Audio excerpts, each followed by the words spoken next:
Napanood ko rin po yung bagong banat na itong si Harry Roque kay former Senator Leila de Lima. Malala ka na, Mr. Harry Roque. Below the belt, pamimersonal na ang ginagawa mo. Dati pa, winalanghiyan nyo na si Senator de Lima.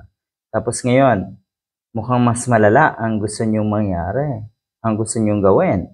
Dahil sa puntong yan, akala mo siguro sa ginagawa mong yan, sa ginagawa mong pambabalahura, pangwawalang hiya, panggagago kay Senator de Lima, siguro akala mo mahikisimpatya ang taong bayan sa'yo.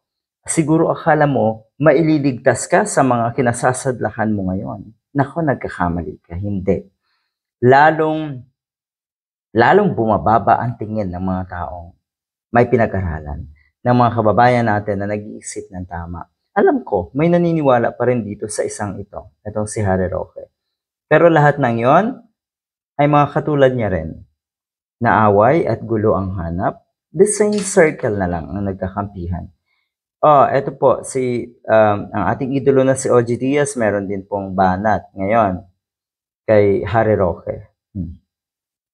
Matindi na, malala. Ganyan na po sigurado ang taong desperado na. At sa tingin niya, alam niya sa sarili niya, alam sa sarili na itong si Harry Roque, na wala na siyang pag-asang makabawi pa. Lalong lumiliit ang mundo niya at siguradong wala na siyang patutunguhan, kundi pabagsak.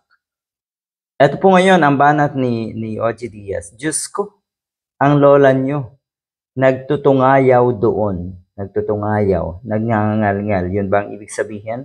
Nagnganganak-ngak. Matapang, totoo, tapang-tapangan. Ang puhunan na lang ng tapang ni Harry Roque ay dahil akala niya, natutuwa ang mga Duterte sa ginagawa niyang panggagamit sa mga ito. Sa tingin ko hindi. Akala niya rin, may naniniwala pa sa kanya na matino. Yan na lang nagagaling yung tapang ni Harry Roque. At syempre, yung panloloko niya sa sarili na, pinaniniwala niya unang-una ang sarili niya na in control pa rin siya ng sitwasyon. Abay, malalayan.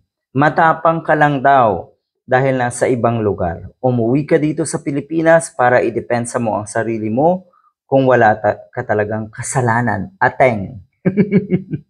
Kaloka ka daw, sabi ni OG Diaz. Di ba? Buti hindi po kayo nahihiya. Wala kayong pamilya? Yung family na itong si Harry Roque, talaga ba hindi pinagsasabihin kung ano yung sinasabi niya sa social media? Kung ano yung kanyang mga banat na napaka-sleazy, napakababang uri ng laro ang gusto ng isang Harry Roque? Yan ba ang sinasabing pang international? Ang lala.